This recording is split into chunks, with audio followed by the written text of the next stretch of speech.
Hey, what's up, everybody? This is Reed with Rapid Response Training, joined here by Nate of Nate Activities and such.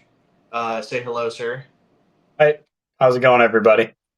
So Nate and I know each other from way, way back. We grew up together as kids, and wouldn't you know it, we ended up being into a lot of the same stuff. So we grew up like shooting airsoft guns and playing army, and now like we never grew out of that. So Nope. Um, pretty cool to be reconnecting on this kind of topic. Um, so anyway, Nate, why don't you vaguely go into your background and um, I guess in the medical and tactical space, uh, I guess where do you come from? I know you hunt. I know you've taken a class or two. You Yeah. carry a gun, stuff like that. So just give us like wave tops on Yeah. Surface level. So I'm a respiratory therapist. I've worked at three different locations across the Midwest. Currently at a larger hospital. I've worked in metropolitan areas. I've worked in a little bit more of outside the realm of that as well. But yeah, I don't have any law enforcement or military experience. I have taken a few classes, and I do a ton of whitetail hunting, like a lot of bow hunting. Um, Definitely had some incidences out there with bears and stuff, but other than that, like nothing, nothing crazy, you know. So I currently work more with post-operative patients. I did a lot more trauma in my current or my previous roles. So I'm a little bit out of it now, but I've definitely responded to traumas, definitely seen a thing or two, done a thing or two, but Sure. basic So, background. uh, more of an inpatient medical background, um, Yeah. and then ER being the front runner of the experience, yeah, for yep, this topic specifically. sure, yep. So ER stuff, and then uh, you carry a gun. You've taken a pistol class or two, and a bunch of hunting over the years. Yeah, So yeah, that's kind of where you're coming from. Let me pause this real quick. I want to see if we can get a camera scenario figured out. All right. So uh, you had recently responded, and by responded, I mean like just as a citizen, like as a responsible American, to a medical incident, real world medical emergency. So we had talked about that a little bit, and I was like, dude, we should debrief this on the podcast and go over like what happened, what went well, what could you do better, lessons learned, and see if we can, spread the wealth with everybody out there. So, sure. get into it. So just for an introduction, I really think this is important, especially from a civilian aspect of things. If you aren't a first responder, um, and they are there, you need to get out of the way. The amount of people that and the three incidences that I've had that I've responded to, being just a civilian, the amount of people that just stand in the way and watch is aggravating. The first incident, not the one that you want to debrief, but I watched a guy pull out on a highway in front of a truck on a motorcycle. He was DOA. He didn't have a helmet or any protection. He ended up in the ditch, and it was That a means not good scene. that means dead for everybody. Yeah, dead on arrival. Yep. Usually they still go to the ER. By that point, most brainstem activity, especially the gentleman that I'm referring to, he had such a bad closed head injury. He could have been like a decap, an internal decap, which means he didn't get decapitated outside, but the rest of everything inside was just cut off. That's probably what ended up happening to this guy because he was in really rough shape by the time we got over there. But once medical got there, I felt like there's a lot of people sitting in the way, and Obviously, this guy didn't. He had a very, very poor prognosis, pretty much right off the rip.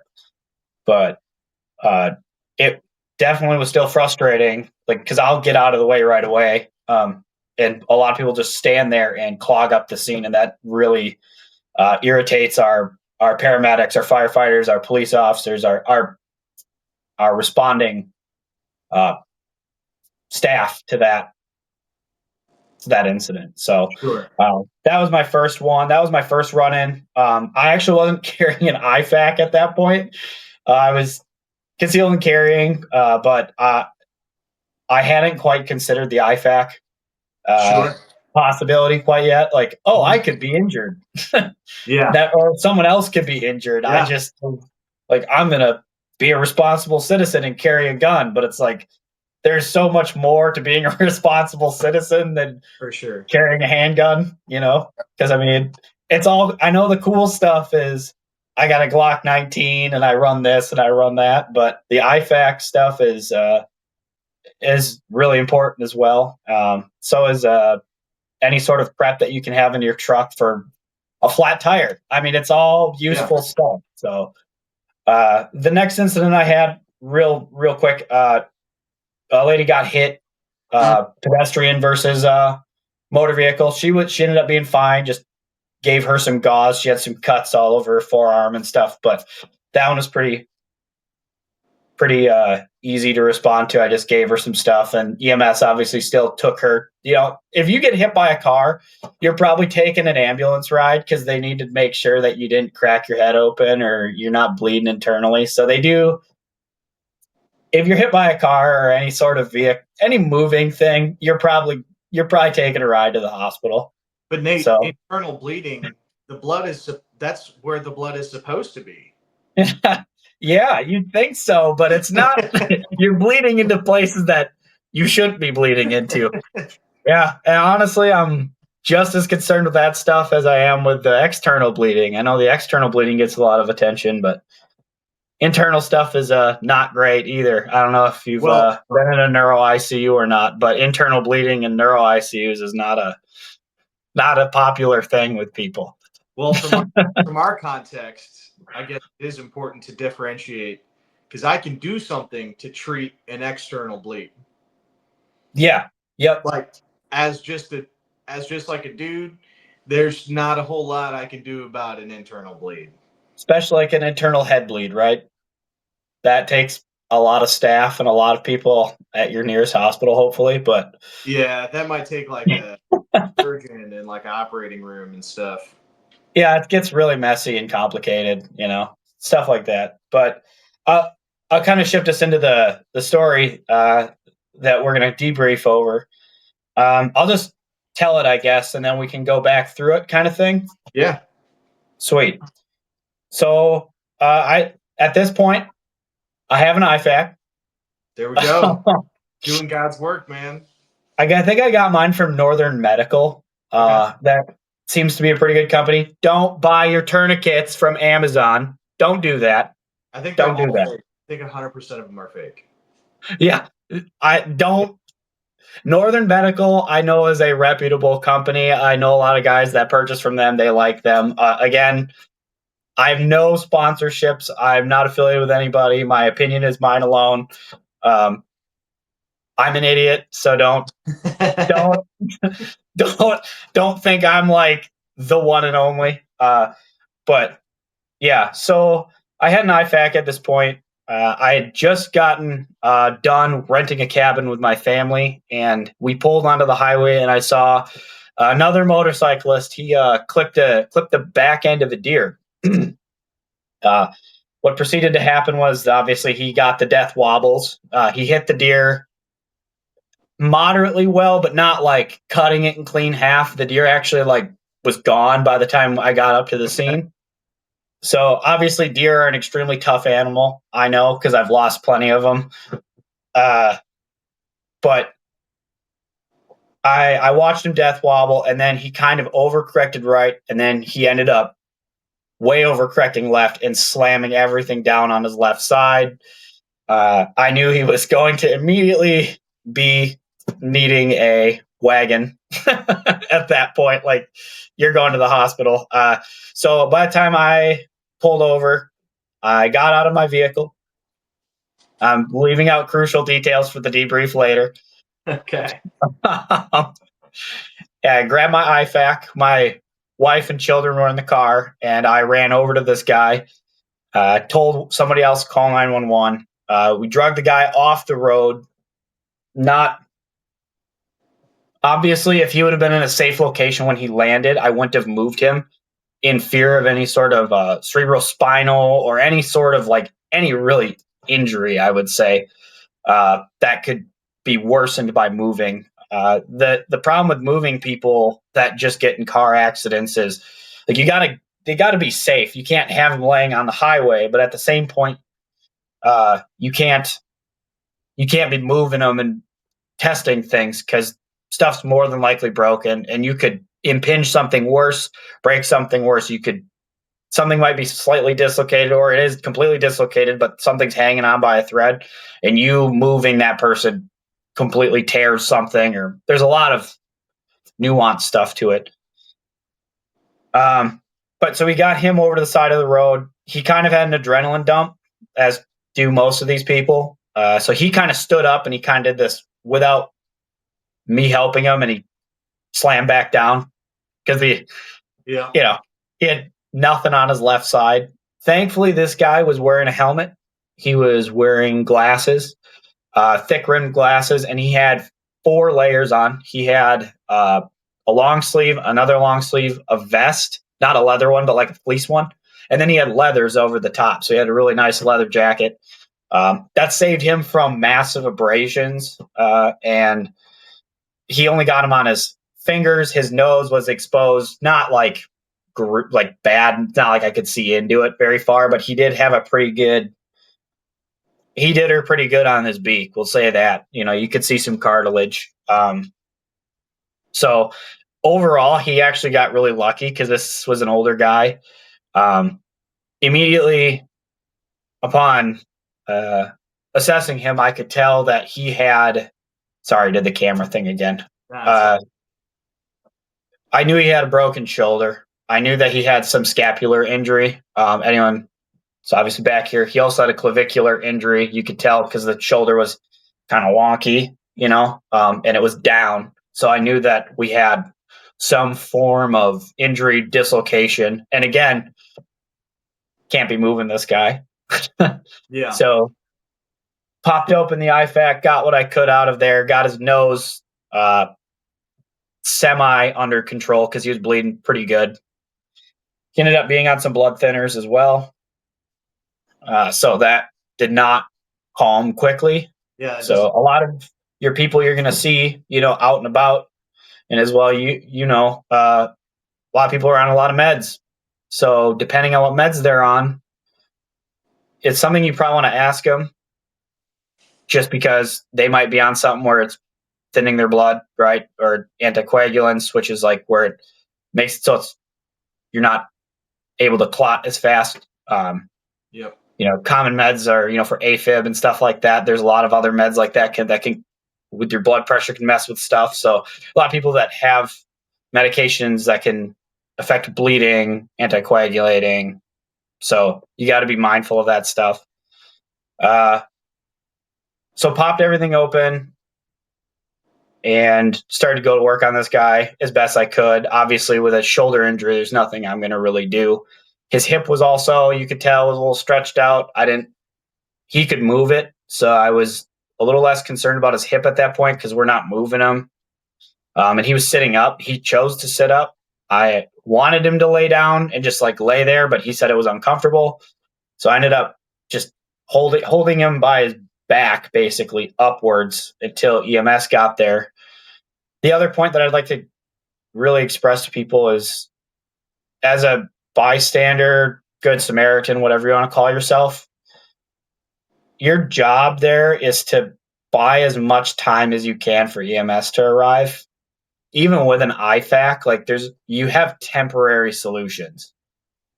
You don't have permanent solutions for these people. So You're just trying to give them as much stuff as you can to get them duration wise to EMS, right? Because they're coming to you hopefully. So Yep, higher level of care.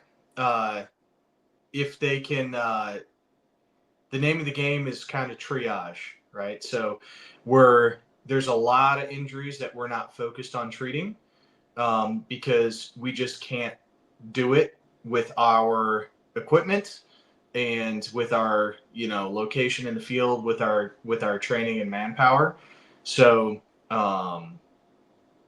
like I said with internal bleeds, like I'm not treating any internal bleeds, right? Like I'm also not doing a lot for like gunshot wounds to the head. Like let's just be honest, not a lot I can do for that. oh no. There's not a lot of people can do for that. Yep. So what we're gonna do is we're gonna focus on the injuries that we can treat, and specifically, we're gonna prioritize them in the order of most dangerous. So survivable injuries that we can treat that will kill you. So, Yeah. And that's where some of these acronyms come from, right? Like March, or if anybody's familiar with like TCCC, Tactical Combat Casualty Care, massive hemorrhage, airway, respiration, brain body. So, or 5Bs. Like there's different acronyms, but anyway, yeah. So good point. Like not every injury we're going to be able to treat, and we're also not trying to like fix this guy forever. We're trying to get him alive, keep him alive until he reaches the next higher level of care, and then he's their problem. So yeah, that's 100% it. The priority for me after I figured out his injuries, and he wasn't externally bleeding yes, everywhere. Like I didn't have any sort of radial artery or any sort of something hanging off where he was just spewing everywhere, which is, again, I give this guy a lot of credit. He clearly was a biker for a while. And a lot of those guys, they get too comfortable on those and they don't wear anything. So he had plenty of protection. And he did a pretty good job of saving himself. I think that's another point that people miss is you've got to also have a plan to save yourself. And this guy had a decent one. Obviously, I think carrying an IFAK on a bike might be a little interesting, but it'd be a good idea. Yeah. He did have some other protective equipment on him, which we can go over now as well. And this is going to go right up your guys' alley because especially law enforcement. So once EMS arrived, it was volunteer EMS. I gave him what I had in report. He instantly realized that I was medical. I was using all the acronyms, all of the jargon we medical folk use. Well, the very fact that you gave report too. Yeah, yeah. So I tried to limit my information that I gave to him, and I just kind of left it at that.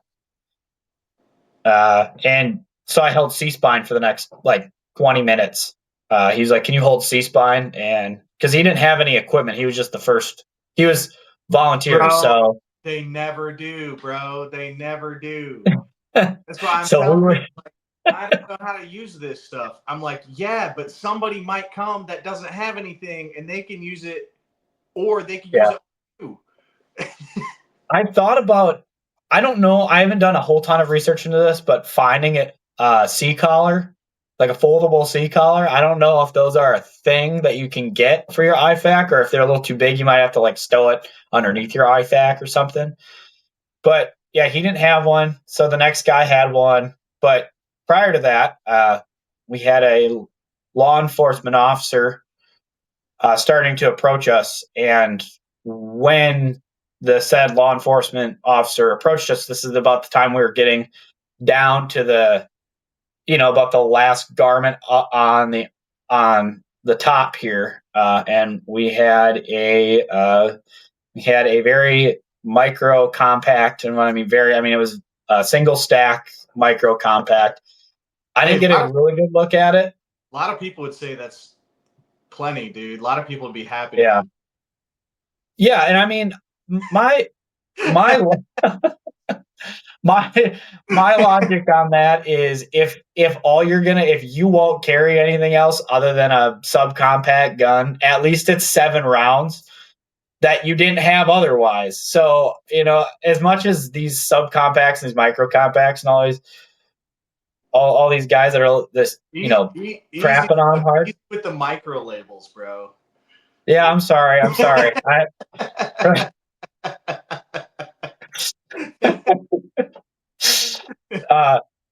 But if that's all you're going to carry it. Because sure, yeah. If you're not going to carry a Glock 19, if you're like, I won't carry a Glock 19, I'm going to carry the 43. At least you're carrying something. You have 7 rounds. I don't care at the end of the day. I'm not the expert in that, but I can't shoot a 43 worth my life. I can shoot the 43X all right, in loose standards. Please don't. But the 19 is, the 19 is the 19. It's the king, in my opinion. Again, who cares about my opinion? Because everyone's got a different one, right? But sure. But yeah, so the problem arose out of this. Adequately sized pistol on him is what you're saying. Yeah, he had a single stack 7-round pistol. It was not of the Glock variant. I know that. I'm a Glock guy. I knew it wasn't a Glock. My best guess would have been, I think it was maybe a Smith & Wesson, one of the old single stacks. You could tell this gun had some miles on it. The issue arose, though, is how we declare a firearm. I'm not the expert in this because I don't declare firearms, but our guy, instead of saying, hey guys, we're working with a firearm here, or saying something, getting people's attention, he decided to yell gun, gun, gun. And that was not appropriate with the approaching law enforcement officer. I was like, that is just a recipe for disaster. Because when you guys hear that, it's just not. Nate said, first of all, lower your voice. Yeah, like, made me nervous, man. I think it's probably time to disclose the secret of I didn't have mine on me. Yeah, which is in the debrief portion is going to come back to bite me. But we have the solution today, by the way. It came in the mail today. Tremendous. Yes. So I did not have my firearm on me, which is the probably first time ever that I could say that I went into a scenario without a firearm in the last probably 8 years without it. Like everything else, I've always had an appendix rig, or at least I used to carry 4 o'clock when I didn't really know what I was doing. I'm not saying you can't carry 4 o'clock. I'm just simply saying that before I got comfortable with carrying and shooting from the appendix side of things, I also did carry a SIG for a bit, not the 320, but I did not want that pointed anywhere near my my junk. So, I did not have it on me this time, and we can go over why that is after I'm going to get done with the story here. Yeah. Keep that MF thang on you, dude. Yeah. That was a really bad decision on my part. Thankfully, it went okay. I will say the police officer did a good job of she stopped, and then I think she realized the gun wasn't presently it wasn't presented, so she realized we were handing it to actually the biker's friend. So clearly it wasn't. She very much collected, hey, this is not a threat, but I just saw the hole there, that opening there, where I feel like it could have really escalated things with, at least for a brief time, where it's like, hey man, you probably shouldn't yell gun. Like, that's just not a great Yeah. idea. You can So say the word gun. You'd be yes, like, "Hey man, this guy has a gun over here. Like, do you want to hold on to that, or like, what should I? Can I take it home?" Like, but if you're yelling it, that's usually like, calm is contagious, but so is panic.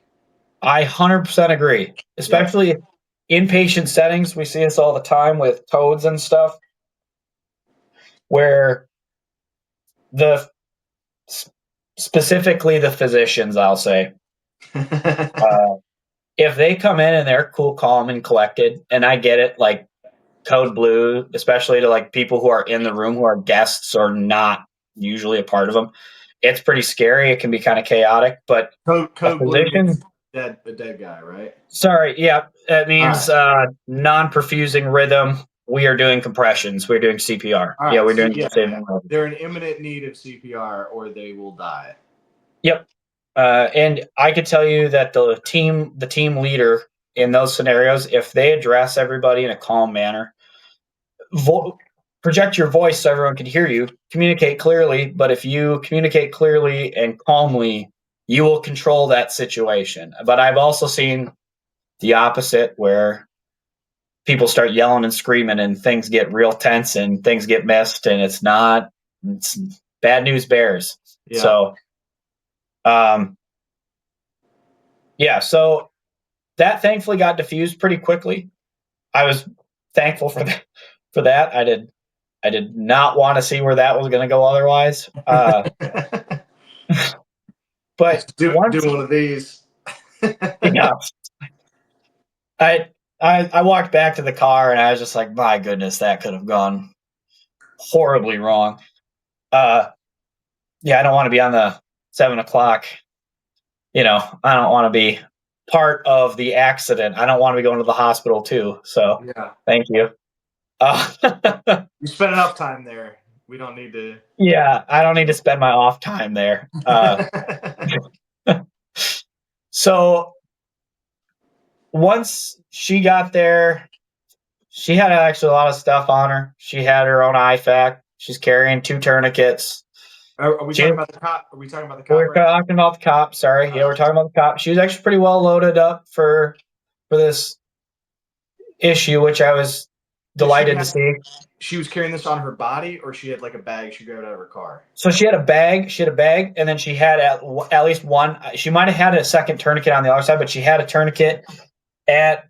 No, it wouldn't have been her 9. It wouldn't have been her 3. It would have been her. I think it was probably on her 9 o'clock because she was a right-handed shooter. So I'm So guessing on it her, was probably 9 o'clock. I did see a tourniquet on her, which was good. accessible on her belt. That's good. Yep. Yeah. But she came with a bag. She was the first one with a bag that actually had like the seat collar and stuff in it, foldable, and so a lot of her stuff was really helpful because I was running out of gauze actually. Hmm. I have wads of gauze, but this dude, because of the anticoagulants that he was on, and um, just the injury in itself. I mean, your nose is pretty vascular area Yeah. of your body. It's not like your liver. Like livers are super vascular, like very very vascular. The nose is obviously not like an internal organ like that, but it's still like if you cut your nose open pretty good, like you're gonna bleed for a long time. So Yeah. Facial injuries bleed a lot, and people get freaked out. yeah. So obviously it's an external versus internal thing. I'm kind of going off on a tangent on that one. It's probably my inpatient medical side of me, but yeah. So his nose was going pretty good, running pretty good. But she had a lot of stuff, and once 2 more EMS people looked at the dude, I said, "The sea collar's on. Are you good?" And he's like, "Yeah, thanks." He goes, "What's your name?" And I said, "Don't worry about it." And I just shuttled out of there as fast as I could because you had 4 or 5 EMS guys there. It's like, you don't need me anymore. I'm going to get out of your way so you can do your job, and I'm going to continue on my way home. So that was kind of the end of it. And I obviously had to resupply the old IFAC. Other than that, drove home, was good otherwise. Saw a couple other deer accidents, but they were with cars, thankfully. So I didn't have to obviously render any sort of aid there. So not a super gory story or anything like that. Nothing like crazy happened, but definitely some good takeaways from my end. I used to carry a sidecar holster, as you referred to the dinner plate, Yeah, which is it's like a dinner plate in your pants. I can show them it. It's right next to me if you'd like me to show it. So Sure. no, you Sure. do? Yeah, whatever. So the company is, again, I'm not going to give any opinions on the company. You're going to instantly all know exactly what I'm talking about. I liked it. It was a high quality holster for what it did. I had a TLR1 light on it. It was very uncomfortable. I actually have a permanent mark on the inside of my leg where the TLR1 sat right here. Again, Virus, dude. yeah, I wore it for a while. I wore it up until today, actually. It does the job. It just, at this point, the blueprint of this, just especially driving, man, it just would wrench into the inner part of my thigh, and it was like causing some. Again, I don't need to go too much into detail, but I elected, because I had a 5-hour car ride, to set it conveniently stashed in my truck, which wasn't very convenient because if it were needed, it was 75 yards down the road in a locked vehicle. Because Yeah. my wife Like, is oh, trained to I lock the know. doors when I leave. So Yeah. Like, I know I'll put very it right bad. here and I'll have it if I ever need it. Yeah. And this is the guy that's like, I'm always like, it's on me. If I'm obviously in my work setting, there's no obviously any possible way of concealing, or it's very highly, highly frowned upon, like fireable offense, stuff like that. So in the hospitals, obviously you can't carry. So other than at my job, I basically have it on me all the time. And talking with you in your IFAC video that came out like the same day that this happened, which is just hilarious, by the way. We went over this, and that was like the biggest mistake, was just like responding to an emergency without the 19, which is just, looking back, that was such a dumb thing for me to do. And realizing it's because carrying something with that blueprint or that imprint, I don't know how you'd like to say that, Big. was big. It's very, Yeah. this, I'll give them credit. This is a durable holster. It's been through a lot. I've worn it for years. And I'm a skinny guy, so the wing is on the front. Push the gun in as far as I can into me, because I don't have a whole ton of. Obviously, you could tell I'm pretty skinny. I don't have a whole ton of fat to hide this thing, especially running a TLR1. Um, I so everything's basically TLR1 for me, except my carry gun now. As of today, I have a TLR7 HLX on there, Nice. with a Tenacore holster. And it's working wonders right now. Been testing it out all day. It seems to be holding up just fine. But I'd like to get your opinion on some things, of course, because I've been talking for a while. Yeah, yeah. So I'll ask you. So you assessed the guy. He had some venous bleeding to his hands and his face, correct? Yeah, yeah. Went up his wrists a little bit, but nothing ulnar or radial. No sort of arterial bleeding. Yes, just venous. Yep. So some venous bleeding. Now you said you were running out of gauze. Were you doing direct pressure, or were you essentially like using it as absorbing material? No, I was Your direct I pressure. he was annoyed with how much pressure I was probably putting I bet on he there. was. I bet he Yeah, because was. but that's what's effective, right? Yeah. I obviously Venus is is the low pressure system of the two, but Yeah. you still have to apply a decent amount of force. Mhm. Obviously, it's not a tourniquet, but you can't just sit there and it's gonna be okay. You gotta get on there and Yep. you know, or else it's especially with somebody that's on an anticoagulants, right? Like you're not that you're going to make them that the blood's going to clot any faster, but you're going to at least hopefully cause enough pressure there to hopefully stay, So Well, I mean, it will clot faster if you stop it from flowing. yeah, Like yeah. I just guess I by meant virtue of all the blood being in one spot versus yeah. it constantly flowing out. I guess I might Like have misspoke. I meant how a lake will freeze faster than a river, you know? yeah, sure, sure. Yeah, I agree with that. I guess I meant obviously like the blood itself is already thinned out from the Correct. medication, right? So it's still gonna. I guess I meant it's gonna bleed. It's still gonna bleed more than what Yeah. your normal person's probably gonna bleed. So I Yeah. guess sorry. You're at a disadvantage. Yes, you're at a Yeah. disadvantage. So more pressure. Yep. So uh now you mentioned that he had a broken collarbone or something wrong there and something with his hip. Yeah. So were you concerned that there could be an arterial, like a brachial issue or something like that from a compound fracture? We got the. I didn't get it. Yeah, yeah. I guess that could have been a concern. Compound fracture meaning the bone is like, Yeah, you're talking out the compound as in like it's completely yeah, broke and it's outside the skin yeah. type Well, I mean, compound. You're talking. technically, compound just means like broken.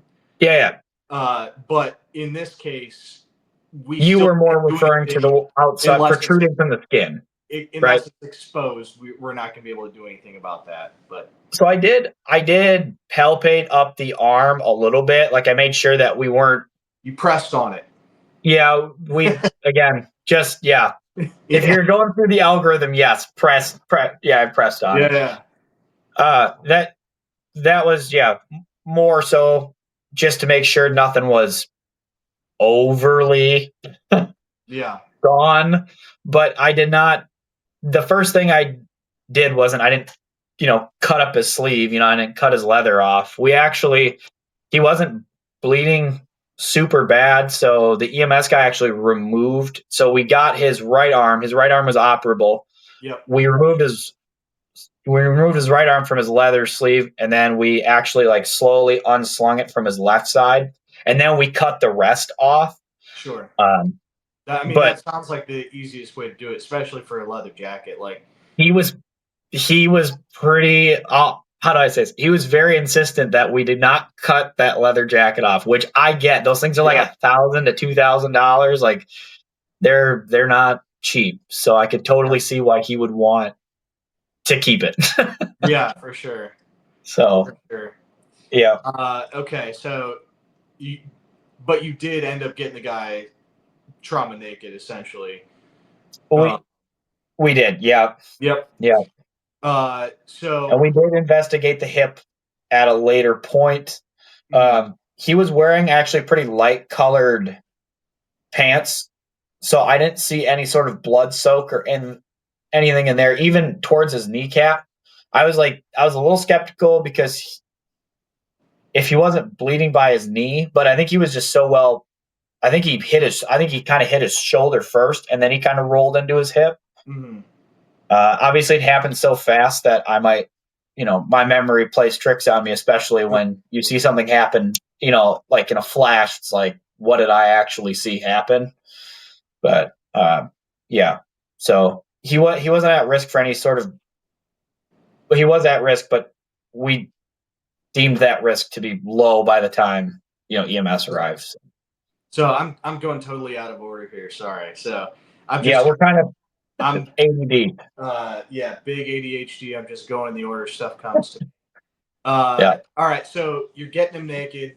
What point did we find the gun? Did it fall out of the holster during the crash? Did you find it when you're cutting his clothes off? Did he say, "Hey, I have a gun"? Like, how did that happen? I believe it was so we got his leather off, we got the vest off, and it was in between the last two layers if I'm correct on this. So he had a tucked in like gaiter, right? Like just like a neck, Mhm. turtleneck, whatever, like a lighter one. And then he had another long over top of that. And that long, I think, was the long that was the last concealing layer prior to that pistol. Got Because it wasn't on the bottom layer, that's for sure. So we were cutting so, through, and it kind of blended in. So I mean, because he was wearing all black up top, mhm. so seeing it was actually I saw it first, and I was like, "Hey," and I like kind of pointed at it, like trying to be a little discreet about it, like, "Hey, just let you know what we're working with here." Really cool thing. He had a buddy with him. He took the pistol. He said, he was like, "I'll get it home. I'll get it in your safe." Like clearly, the dude was pretty cool about it because I mean I don't know what your opinions are, but I definitely know that stuff gets lost, whatever, in Yeah. transportation, elsewhere, wherever it goes. A lot of these pistols, from what I hear, can seem to get misplaced. So I'm glad that his buddy was there to take that and shuttle it home for him. So yeah, we got that obviously all done pretty quickly. Obviously, the whole gun incident happened, but it thankfully de-escalated rather quickly from that point. So And so he was carrying it in a pants holster. yeah, it was inside the waistband. It was Yep. inside the waistband. Yep. On his hip. I wouldn't have been appendix on a bike, I imagine. He had a really interesting rig. So he was appendix, but he was cross appendix. Like he And was gross. He was cross-draw. I I have no idea what that Uh, was about, but yeah, he had it. Yeah, because his magazine was coming towards his belly button, but his yeah, he was way over here on his left over here, and I remember thinking about that, like, man, this seems like a really bad way to like. You might as well, if you're gonna carry like that, you might as well. I don't know. Would you rather just 4 o'clock at that point than oh, do for one of sure. these midline cross draw things? Yeah, 100%. 4 o'clock.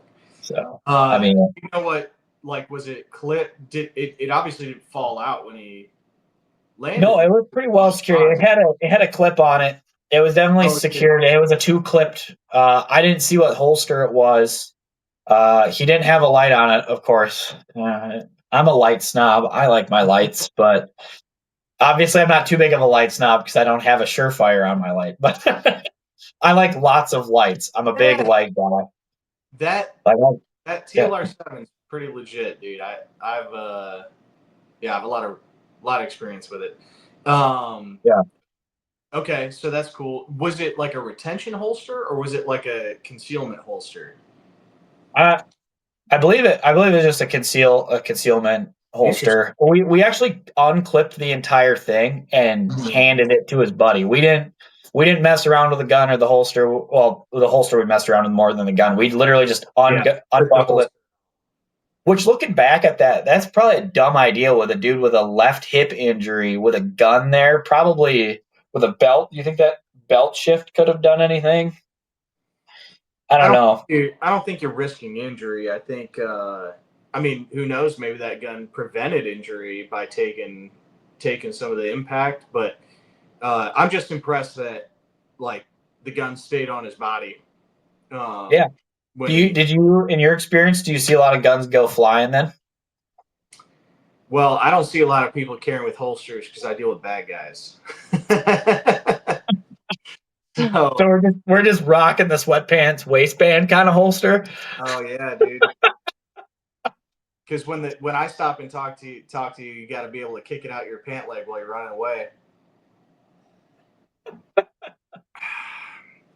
But Oh my okay, goodness. cool. So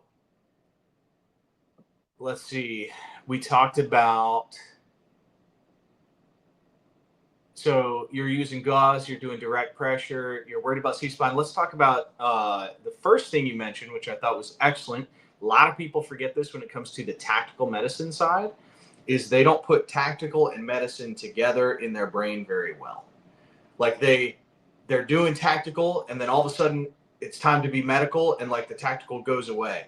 So what you brought up, which was excellent, that I wish more people thought about more, was scene safety.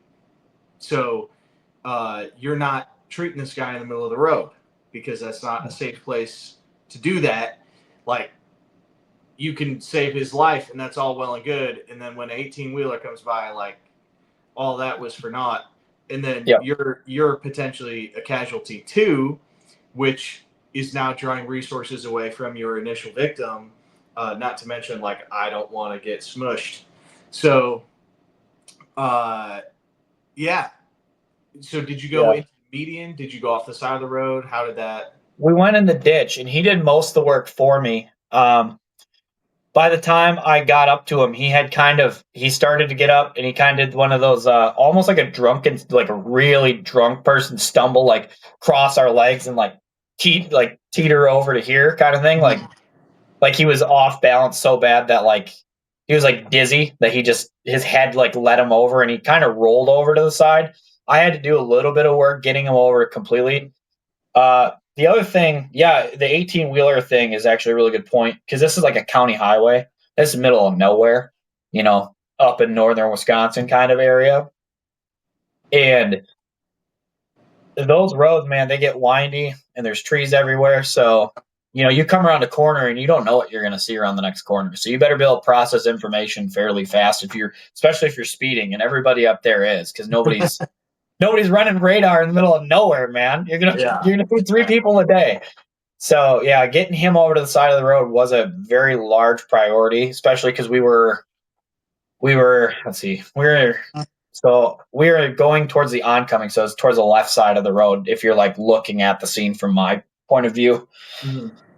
So the other thing that I was really not impressed with was we were directing traffic when we had enough people. We didn't have cones, lights, or reflective vests. We were directing traffic in pure black, Yep. which is and this was EMS. This was not police. We only had one officer, maybe two by the time I left. I think a state trooper had arrived, but uh, one county officer was there, and that was it. Otherwise, it was all EMS, and they had to have been volunteer, and there was no lights, cones, or anything. Then yeah, just directing traffic in the wrong lane, and you're standing there in black was not an ideal move. Yeah. Obviously, you got to work with what you're working with, but it's Yeah. just So that's a point. It gets to scene. rough. So, uh, yeah, like I really like the 5Bs acronym when it comes to evaluating trauma victims. The first B being bad guys. Like if I'm dealing with a gunshot wound, like where's the bad guy? Is this a safe place to be treating this cat? Because like I don't want to be hanging around when he comes back to finish the job, right? And the same goes for being in the middle of the street. Same goes for like, you know, we're standing in water and there's a down power line. Like it's very important to be aware of your surroundings. You cannot get target focused on your patient. Um, and exactly what you said, that's a huge part of, you know, being a good American, a good citizen, and helping out with this stuff is you got to consider uh, the the traffic hazard. So I don't have it in my kit. I got my car kit right here. We'll go over that. That's a good thing in a second. I don't have it in my kit, but I have a reflective vest right next to it. It's not in because it's a small kit, and then I've got flares right next to it too. Oh, So um, okay.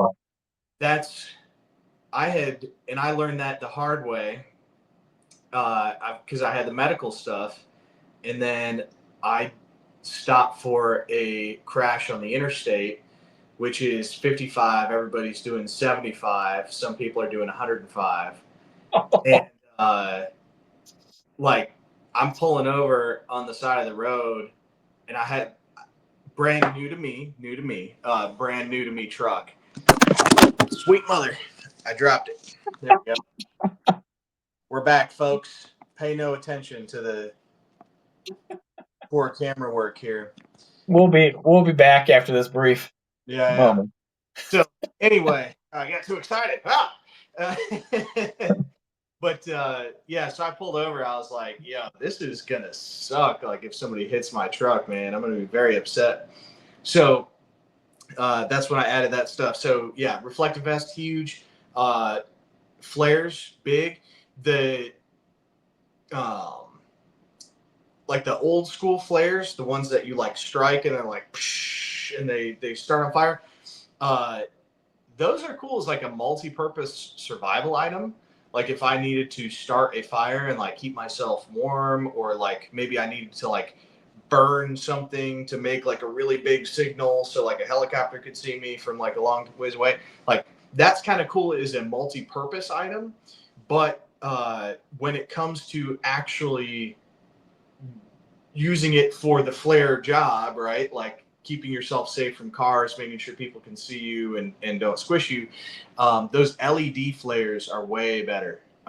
They're way smaller, they're way brighter, they don't burn out, they're not going to accidentally start the side of the road on fire, thereby leading to a scene safety issue. You're also getting a great fine from the DNR. Yeah, or the state. Yeah, and they're small too, and they last forever. Like sure. Road flares like this long. Like the LED ones are like this big and they last forever. Like they're recharged, they literally last forever. So really, I would recommend some stuff like that. Maybe if it's not in your kit, it's like next to it. Okay. And then so I have another bag. So I have the IFAK, but I also have I have a get home bag that I bring. So I could probably put it in there too. This sits right next to my IFAK every day. It's like if I'm in the middle. Sorry, go ahead. Oh yeah, I was gonna say when I run out of the I got Molly all over this. It's blacks, which is the worst color for videos. But that's all good. I'll probably grab when I run out of the regular flares that I've already got. I'll grab some of those LED ones and like mount it to the back of this or something. But another thing I've got on here is a flashlight, specifically for that purpose. So for either directing traffic, or I can turn it on and set it down, and it kind of works a little bit like a flare where people see this bright friggin' light. And this one in specific, I have bright, and I have strobe. So perfect. I can set to, and this is an old school, like, man, back in the day, these were the cool hotness, the 4.7s, dude. All right. Can't even get that anymore. But what's your hot take on strobe? Huh? Do you have a hot take on strobe? It's stupid, but it is good. Perfect. I like it. It is good at getting attention, which is what this is for, right? So, sure. I can set this on. I have it set to high because if I have it on one setting, I want it to be the functional setting. But I can change this to strobe and signal like vehicles and stuff. So, anyway, that's something I've got for that purpose. In addition, and something I recommend for a car kit specifically. I'm not carrying this like on a plate carrier. I'm not carrying this like on my body. This sits in your car. This is all it does. This is a car specific kit. And it's a pretty limited one, but anyway, so that's a good thing on scene safety. But that brings me to my next point is you grabbed your IFAK out of your truck. What did you have on your body? What did I have on my body? Like just pockets wise. So Like, did you have an IFAC? Did you have any medical equipment on your body already? I'm a little crazy. A lot of my circle is like, why do you do this? But in my right front pocket. Don't whip it out, dude. Okay. There we go. What do you think I was gonna pull out there? I don't know, man. I was scared for a second. I was intimidated.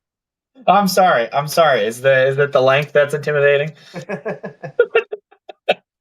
But yeah, no, it's Quite the windlass. yeah.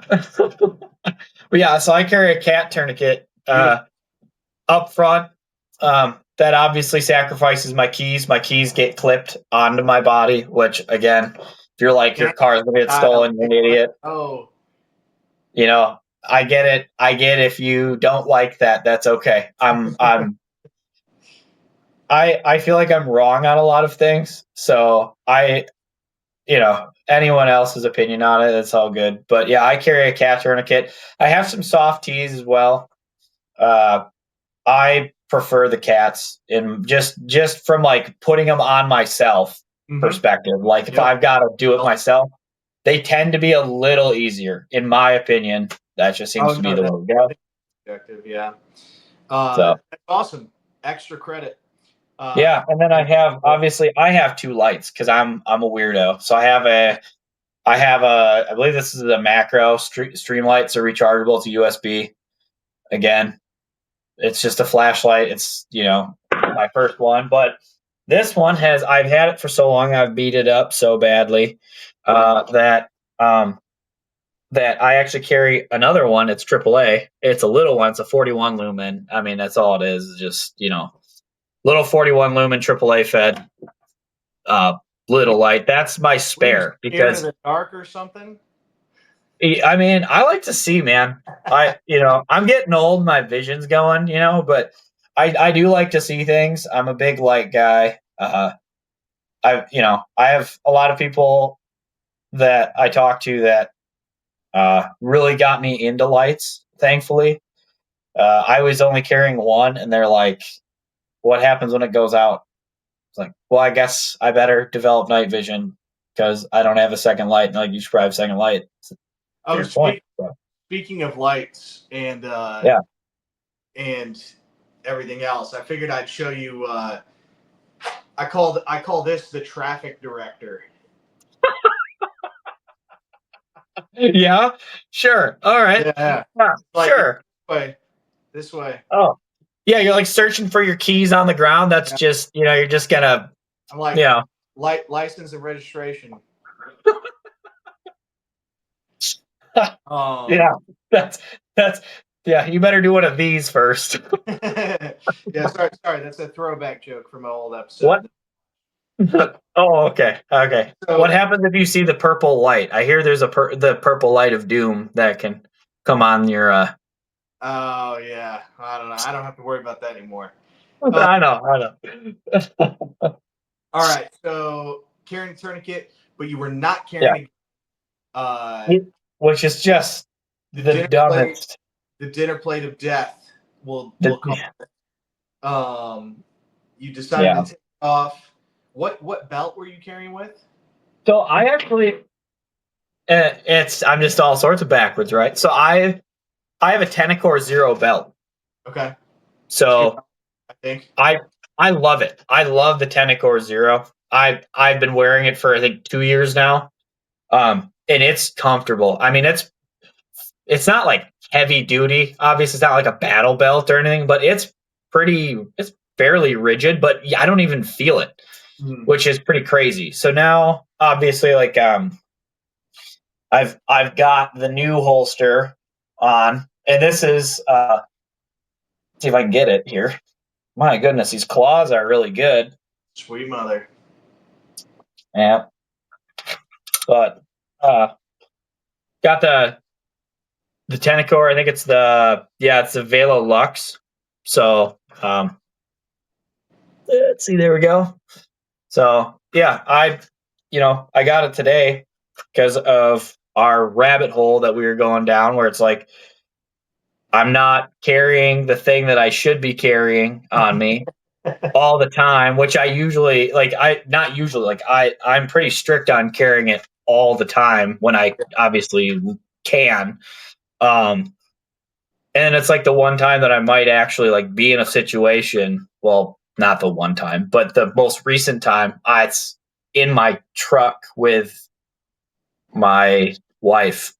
Like, Yeah. it's like, what use is that? In a locked vehicle, 80 yards or 75 yards away. So obviously, like a way different footprint between the two. But I also, because I'm a spare mag kind of guy, because I'm weird, I got the spare mag holder as well. So we'll see how that goes. I'm really excited for it. Um, I was kind of researching them when I was doing the belt. I like their style. They're not really into like the show stuff. They only print black. They're doing this for performance. They don't care how it looks. They want it to be comfortable. They want it to perform well. It seems to be good. Again, I'm not pooping on T-Rex at all. I think I have some of their stuff too. It works. I just felt like the Tenacore for myself personally was maybe a better move. We'll see. Obviously, holsters are kind of like they are a subjective thing, right? I think the Some- community can, Sometimes, yeah. yeah, I think, There are multiple good options. yeah, yeah. I hear tier one's really good too. Um, I haven't tried tier one. I went from the T Rex to Tenacore. And we'll see how it goes. I mean, it'll be an interesting trial. So far today, I've worn it pretty much all day, and it seems to be nice. But again, it's way too early to tell. I got to go on a couple 8-hour car rides first, and we'll see how it Yeah. how it performs. So, Cool, man. yeah, that's I don't know. We'll see how it So, works. so we'll go like broad stripes. What do you think went well? Uh, like mindset, training, tactics, skill. Um, What do you think went well? And then what? Obviously, we talked about the gun thing. yeah, Um, the and gun thing was the big one, right? talked about traffic direction. But what besides those things that we already covered? What would you have done differently? Yeah. So things that went well. It was sounds bad, but it was nice to witness what happened. So I knew like even if he had lost consciousness, I knew what had happened. So when Mhm.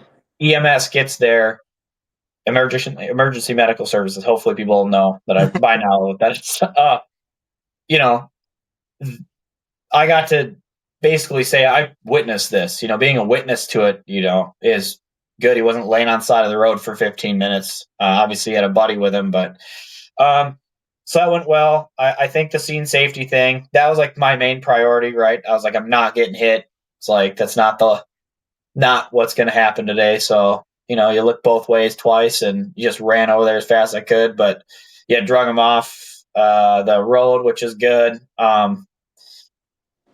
I would have really liked. I probably should have been a little more insistent. Hey, man, we should probably like lay flat, for that, you know. But other than that, If they're conscious, alert oriented, yeah. I for guess if he me, had a head bleed too, it'd be, that could complicate things too. I didn't really.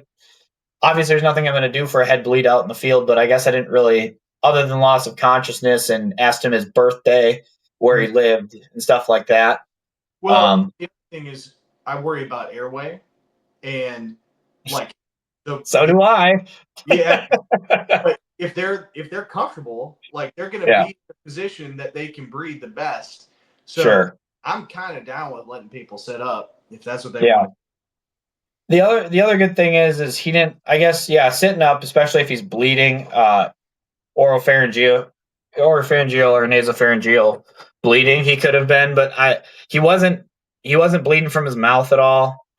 So I guess the C spine thing I probably should just let it go at that point, which I did. Um, but he was very lucky that he was only bleeding externally. That's something that went he was just bleeding from his knuckles, his wrist, and part of his face. I mean, this could have been way, way, way worse. I've seen way, way worse. Obviously, the first story I told you, I mean, that dude was probably dead before he hit the ground, kind of thing. Good way to Or go. stop moving, you know. So obviously that stuff went well. I think for a volunteer EMS service, they actually did a pretty good job, like getting there. I mean, these guys were literally arriving in sweatpants and shorts.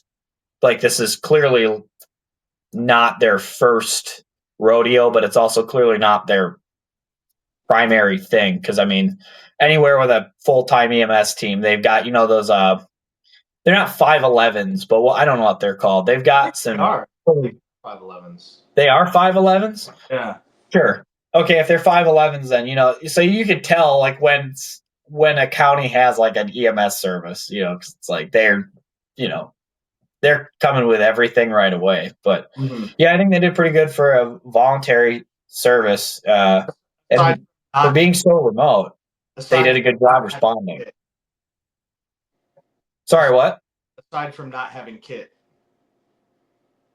Aside from not having kit, something to improve on. No, they could have had kit. That would have been. Oh, yeah, yeah, Like, yeah. I think I'm the I EMT. think that Like, first guy just came in his own vehicle almost. I feel like I don't know. It's very weird how they responded because some of them came in marked vehicles, some of them didn't, and all of them had shirts on, but it was kind of a cluster of different people at different things. So, it would be nice to have a little bit more standard in that practice, but I guess I'm probably my worst critic, so I could probably go off for like 15 minutes on what I could do better. But other than the gun thing, that was probably the worst part of it was the whole I didn't bring the 19. So, it's yeah. Also, we're gonna be. This isn't something you could have done better. Just something they could have done better. Is sure. we're going to be calm and communicate clearly, especially when it Yeah. comes to telling the cops there's a gun. Be like, Yeah. officer, I have a gun. Like, You ever see those Instagram reels where it's like so you're showing the wallet. It's like me getting my wallet out so I don't waste the officer's time. yes, yeah, that's basically what this dude did, but did it with yeah, it's just like oh my gosh, yeah, kind of. Other than that, I think I it's so hard to be critical because it was such a remote place that the fact that EMS got there within 30 minutes or 40 minutes is actually kind of mind-boggling because I heard them talk on the phone and they're like, somebody who's going to get the rig, like the actual ambulance, because they didn't I'm guessing they've got to drive to a garage, flip open the garage and run the ambulance out of the garage and just haul it, right? Because they clearly don't have a full-time service there, right? It's clearly volunteer. So yeah, that's I felt like that was pretty good time for being so remote and having to go get the ambulance, like, all right. So yeah, not a whole ton is coming to my head because I kind of, the calmness was the big one. I think the officer bringing the most amount of stuff was kind of funny to watch. Like, EMS arrived and the police officer is the one that brings like the big luggage bag of stuff. It's like, not saying it's not their priority to help with that stuff, but like you went if you were going to make me guess who was going to bring the big bag of medical goodies, it was not going to be the police officer. Well, it's great that she had all that, but my issue is with all the EMTs who don't. Like, bro, you do this. Where's your stuff? Yeah. Yeah. And we used the guy that brought the first bag, we used more of my stuff than we did of his. Yep. Like we use me, a private citizen, using me financially sponsored me, like, Yep.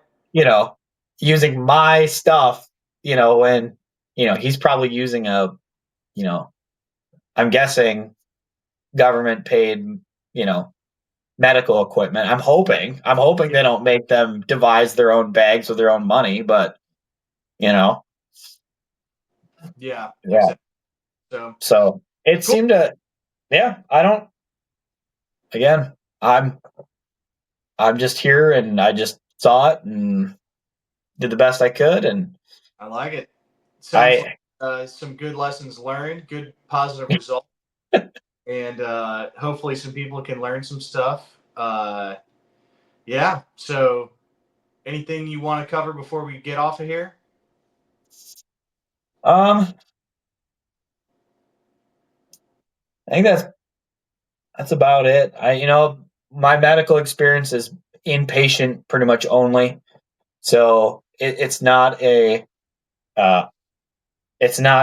in the field for the most part, but from my now personal experience in three different of these things, like I've had to kind of improvise. And I think it's important for people to know at home that you're gonna change things. Change isn't necessarily bad in your kit. Obviously, you don't want to change 60 different aspects of your kit all at once. But for example, I would really like to get back into it, but I did jujitsu for a bit. And something I started running in my IFAC actually, and I don't know if you run this, but we had a guy at the gym. His blood sugar was super low. Like he got really weak, faint. Now I carry liquid IVs in my IFAC. It's just an electrolyte mix, just to, I could throw that in some water and give it to him. I didn't have it when he was about to pass out. He's training really hard, and I didn't have it, so I threw it in there the next day. Like, lesson learned. So you're gonna learn lessons along the way, especially if you run into enough of these incidences. You're gonna throw more stuff. You might cut stuff too. You might be like, "This is," I don't know what you would cut. I haven't cut anything out of my IFAC yet, but I bet you there's stuff in people's IFACs where they're gonna be like, "Yeah, I think this is stupid and it takes up space," and they're gonna, get rid of it and not use it. And I think your overall kit, whether it's gun, lights, IFAC, it's subject to change based off of your learning. Like for me, it took a lot of long, painful hours of running a TLR1 in a sidecar holster for me to realize, hey, I have a permanent mark on the inner side of my leg. I probably should do something about this and switch to something that's not as irritating to carry. It's Yeah. okay to change things and adapt. So, and I get that's hard to do, especially it's hard to train, right? When you change something, it kind of has a break in period. So, but other than that, yeah, I think that's pretty much all I got for you. All right. Well, thank you for coming on. Again, this is Nate and Reed reminding you to carry your medical equipment. All you people, you especially. Yeah, that's right. Carry your medical equipment and be a good American and help people that are in trouble. So, Read with Rapid Response Training. Don't be weird.